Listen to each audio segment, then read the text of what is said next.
నమస్తే, నేను మీ గాయత్రి. ప్రస్తుతం మనతో పాటు ఉన్నారు ఇంటర్నేషనల్ సైంటిఫిక్ వాస్తు అండ్ జ్యోతిష్య consultant Brahmashri doctor V Chandrashekar Shastri గారు. గురుగారితో మాట్లాడి మనకున్న సందేహాలన్నీ కూడా నివృత్తి చేసుకుందాం. నమస్కారం గురుగారు. నమస్తే అమ్మా.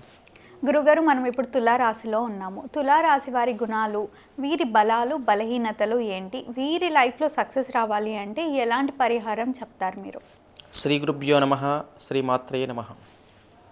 తులారాశికి అధిపతి మనము శుక్రుడని వృషభ రాశి గురించి మనం మాట్లాడినప్పుడు చెప్పాను. అంటే తులారాశికి వృషభ రాశికి కూడా ఇద్దరికి కూడా అధిపతి శుక్రుడు అనమాట. అంటే శుక్రుడు అనగానే మామూలుగా ఇది లగ్జరీ లైఫ్ గురించి వాళ్ళు ఆలోచిస్తూ ఉంటారు జనరల్గా. దాంతోపాటు ఏంటంటే వీళ్ళ తత్వం ఏంటంటే వాయుతత్వం. తత్వం విషయం గురించి వాయుతత్వము. ఇంకోటి ఏంటంటే వీళ్ళ స్వభావం రీత్యా ఎలాంటి వాళ్ళంటే వీళ్ళు సమతుల్యత పాటిస్తారు, బ్యాలెన్సింగ్గా ఉంటారు ఎప్పుడు, ఆ రకమైనటువంటి వ్యక్తులు. అలాగే ఇంకోటి ఏంటంటే వీళ్ళకి సౌందర్యం బాగా ఉంటుంది, అలాగే సామరస్యపూర్వకంగా ఉంటారు. వీళ్ళు ఎక్కువగా సామరస్యపూర్వకంగా ఉండే అవకాశం ఉంటుంది. ఇంకొక మంచి గుణం ఏంటంటే ఈ యొక్క తులారాశి వాళ్ళకి దౌత్య సంబంధాలు కలుపుతారు బాగా. ఓకే, అంటే ఫర్ ఎగ్జాంపుల్ మనకి ఇప్పుడు ప్రభుత్వానికి ఒక దేశాలకి రెండు దేశాల మధ్యన ఒక వ్యక్తి ఉంటారు కదా, మీడియేటర్గా.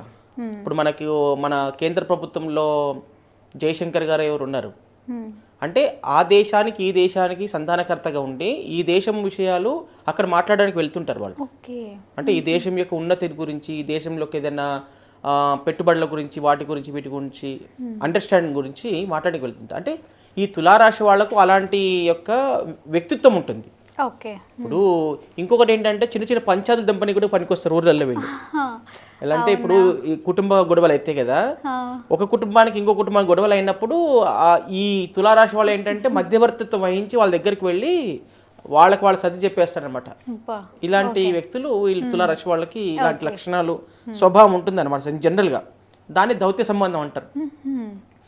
ఇలాంటి సంబంధాలు ఉన్నటువంటి వాళ్ళు. అలాగే వీళ్ళు మంచి కళా పోషకులు, కళాత్మక రంగాలు అనేక ఇప్పుడు కళలు ఉన్నాయి మనకి, 64 కళలు అని చెప్తుంటాం కదా. కాబట్టి కళల్లో కూడా ఏవో కొన్ని కళల్లో వీళ్ళకు ప్రాముఖ్యత ఉంటుంది.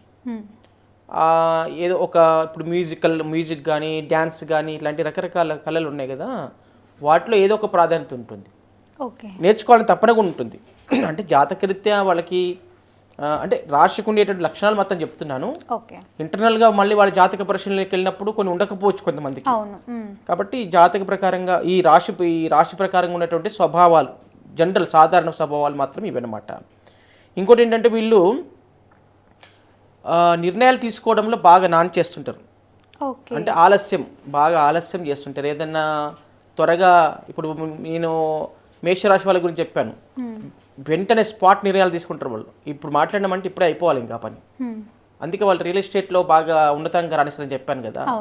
అట్లాగే వీళ్ళ యొక్క తులారాశి వాళ్ళతో ఏదైనా ఫ్లాట్ సెటిల్మెంటో, ల్యాండ్ సెటిల్మెంటో ఎవరితో వీళ్ళతో పెట్టుకున్నాం అనుకోండి, రేపు అవుతుంది, లేకపోతే ఇంకా వారం రోజులు టైం అన్నారు సిట్టింగ్, లేకపోతే ఇంకోటి అన్నారు, ఏదైనా అన్ని వాయిదా వేస్తుంటారు అనమాట, ఆలస్యం చేస్తుంటారు.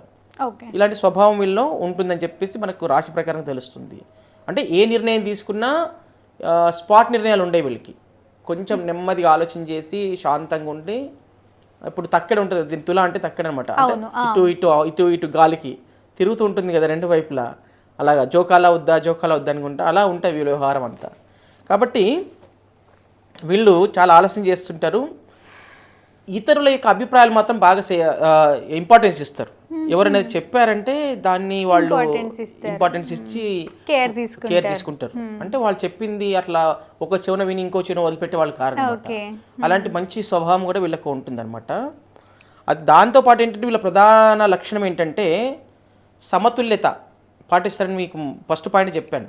సమతుల్యత, సామరస్యపూరితం ఉంటారు. కాబట్టి వీళ్ళు రెండు వర్గాల మధ్యన పంచాయతీకి వెళ్తారు. అంటే ఇరు వర్గాలకు సామరస్యంగా వీళ్ళు ఉంటేనే ఇరు పక్షాలకు వీళ్ళే మేషరాశి వాళ్ళకి టుమ్ అని ఇచ్చేసారనుకోండి, వాళ్ళ మాట ఎవరు వింటారా? అంటే ఇరు పక్షాల్లో కోపం, వాళ్ళ సమస్య వచ్చినప్పుడు ఇరు పక్షాలు కోపంగా ఉంటాయి. అంటే నాకు అన్యాయం జరిగింది వీని ద్వారా, లేకపోతే నాకు అన్యాయం జరిగింది వాళ్ళు అనుకుంటారు. ఇరుపక్షాల వాళ్ళ కోపంగా ఉన్నప్పుడు వ్యవహారంలో చక్కబెట్టడానికి వెళ్ళినప్పుడు వాళ్ళు ముందు సామరస్యపూర్వకంగా ఉండాలి. సామరస్యంగా వీళ్ళకి సామరస్యం లేకపోతే వాళ్ళ పంచాయతీ తెంపుతారు, వీళ్ళు తెంపలేరు కదా. లేదు. కాబట్టి వీళ్ళకి సామరస్యమైనటువంటి లక్షణాలు, పూరితమైన లక్షణాలు చాలా ఎక్కువగా ఉంటాయి. కాబట్టి ఈ తులారాశి వాళ్ళు జనరల్గా ఇలాంటి పనులలో నిమగ్నమైతే వాళ్ళకి చక్కటి అవకాశం ఉంటుంది. ఏదైనా ప్రభుత్వ రంగానికి సంబంధించినటువంటి కొన్ని వ్యక్తుల మధ్యన, కొన్ని కంపెనీల మధ్యన అనుసంధానకర్తగా ఉండి ఒక ఉద్యోగాలు వెతుకున్నా, లేకపోతే ఒక వ్యాపార సంస్థలో ఇలాంటి మధ్యవర్తిత్వం వహించేటటువంటి పనులు చేసుకున్నట్లయితే వీళ్ళకి లాభదాయకంగా ఉంటుంది. నేనేం చెప్తున్నానంటే తులారాశి వాళ్ళకి మామూలుగా డైమండ్ పెట్టుకోవాలని చెప్పేసి అందరు సూచిస్తారు జ్యోతిష్యులందరూ. ఆ తులారాశి వాళ్ళకు డైమండ్ పెట్టుకోవాలన్నంత మాత్రాన వాళ్ళకి ఎప్పటికీ డైమండ్ పనిచేస్తున్న విషయం మాత్రం మనం అనుకోవద్దు. ఎందుకంటే శుక్రుడు ఎప్పుడు వాళ్ళకు ఉచ్చ స్థానంలో ఉండడు, శుక్రుడు ఎప్పుడు వాళ్ళకు అనుకూలంగా ఉండడు. అంటే ఎప్పటికీ శుక్రుడు అనుకూలంగా ఉంటాడు అనుకున్నప్పుడు మరి డైమండ్ ఏమో అవసరం ఉంటుంది? అవసరం లేదు. ఎప్పుడు నీచంగా ఉన్నాడు అన్నప్పుడు కూడా అవసరం లేదు. ఎందుకంటే ఎప్పుడైతే ఆ వ్యక్తికి మనం సైంటిఫిక్ జ్యోతిష్యం చూస్తున్నాం కాబట్టి గోచార ప్రకారంగా ఏ గ్రహాలు పంచాంగం చూసినా కూడా సేమ్ ఉంటుంది, మన సైంటిఫిక్ జ్యోతిష్యం చూసినా సేమ్ అలాగే ఉంటుంది. ఒక వ్యక్తికి మనం స్కాన్ చేసినప్పుడు శుక్రుడిన వీక్ ఉండొచ్చు, శని అన్న వీక్ ఉండొచ్చు, కుజుడన వీక్ ఉండొచ్చు. అప్పుడు ఆ తత్కాల సమయానికి ఏ గ్రహం వీక్ ఉందో దానికి సంబంధించినటువంటి స్టోన్ మాత్రం పెట్టుకోవాలి. అవును.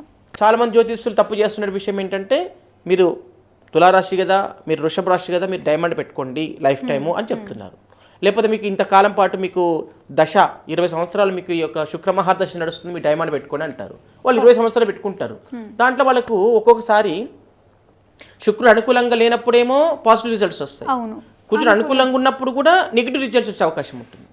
ఎందుకంటే అనుకూలంగా ఉన్నప్పుడు మనకు మీకు ఆకలేస్తేనే మీరు అన్నం తినగలుగుతారు, ఆకలేంది తినలేరు కదా, అది ఏమవుతుంది? అజీర్ణమైపోతుంది.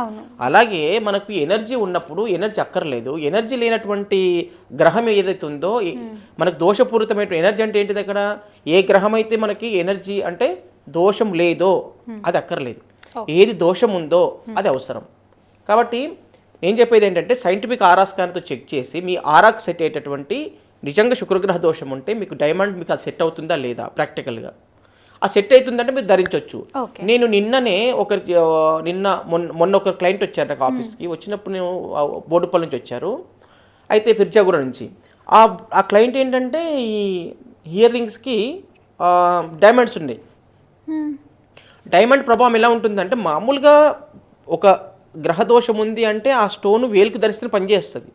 కానీ ఎక్కువ హై పవర్ ఉన్నటువంటి ఏ స్టోన్ అయినప్పుడు కూడా అది మెడలు వేసుకున్నా, ఇయర్ రింగ్స్ చేయించుకున్నా, గాజుల్లో పెట్టుకున్నా ఆ నెగిటివ్ పవర్ చేత వాళ్ళకు శుక్రగ్రహ దోషం ఏర్పడుతుంది. అంటే వారు ఆరాని డిస్టర్బ్ చేస్తుంది. ఆరా ఎప్పుడైతే డిస్టర్బ్ అయిపోతుందో వాళ్ళకు ఉన్నటువంటి ఆరా మొత్తం కూడా న్యాచురల్గా ఉన్నటువంటి ఆరా 10 మీటర్లు ఉన్నా వాళ్ళకి జీరో అయిపోతుంది. అందుకనే మీరు డైమండ్ ధరించినా, ఏ మాలలు ధరించినా ఖచ్చితంగా ఒక వస్తువు మన దగ్గర ఉంటుంది లాంగ్ టైం, 1 సంవత్సరం 2 సంవత్సరాలు 3 సంవత్సరాలు మన దగ్గర ఉంటుంది అంటే అది ఖచ్చితంగా దాన్ని చెక్ చేసుకుని మన ఆరాకు సెట్ అవుతేనే అది ధరించడం వల్ల మనకు బెనిఫిట్ ఉంటుంది. లేకపోతే దానివల్ల నష్టం ఉండే అవకాశం ఉంటుంది. కాబట్టి తులారాశి వాళ్ళకి డైమండ్ ధరించాలనే రూల్ లేదు. ఏ నవరత్నాలలో ఆ సమయానికి ఏ గ్రహ దోషం ఉందో ఆ తులారాశి వాళ్ళకి అదే ధరించాలి. అది కూడా మ్యాచింగ్ ధరిస్తేనే బెనిఫిట్ ఉంటుంది, అది గ్రహించండి సార్. అంటే సార్ ఇప్పుడు మీరు అన్నారు కదా డైమండే అవసరం లేదు, ఇంకా అంటే ఎలాంటి సమస్యలు ఉంటే ఆ సమస్యల్ని బట్టి మీరు అంటే జెమ్ స్టోన్ ఇస్తారు. సో ఆ జెమ్ స్టోన్ వల్ల పక్కా 100% రిజల్ట్ ఉంటుందా సార్? అంటే ఇప్పుడు వాళ్ళకి దోషం ఉంటే ఖచ్చితంగా ఉంటుంది రిజల్ట్. ఇప్పుడు నా దగ్గర వచ్చే అందరి క్లయింట్స్కి నేను ప్రతి వీడియోలో కూడా చెప్తున్నా, ప్రతి ఒక్క క్లయింట్ సాటిస్ఫాక్షన్ ఉంటుండు. ఇప్పుడు నిన్నగాక మొన్న మీ వీడియో చూపించాను కదా, గడ్డం ప్రసాద్ గారు స్పీకర్, వారికి జస్ట్ ఒక మాల ఇచ్చాను నేను, ఇంకా వారికి తర్వాత రింగ్ పెట్టించాను దోషాన్ని బట్టి. ఒక మాల ఇస్తే కూడా ఆ మాలతోని వారికి ఏంటంటే అలజడిగా ఉన్నటువంటి మనస్సు ప్రశాంతంగా ఉన్నానని చెప్పి వీడియో చెప్పారు, నాకు ఫీడ్బ్యాక్ ఇచ్చారు. అంటే ఎందుకు అంటే మనం ఇచ్చేది ఏదైనా కూడా జెన్యున్గా ఉంటుంది, ఒరిజినల్ ఉంటుంది. ప్రాక్టికల్ లైఫ్లో వాళ్ళకి అది ఇంప్లిమెంట్ అవుతుంది వాళ్ళకి. అంటే వాళ్ళకి ఏ సమస్య ఉందో దాన్ని బట్టి నేను ఇస్తాను.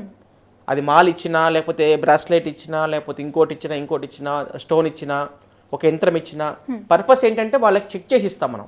అంటే అది నీడ్ ఉందా లేదా వాళ్ళకి ఇస్తేనే ఉంటేనే ఆ నీడ్ ఉంటేనే వాళ్ళకి ఇస్తాం, లేకపోతే ఇవ్వము.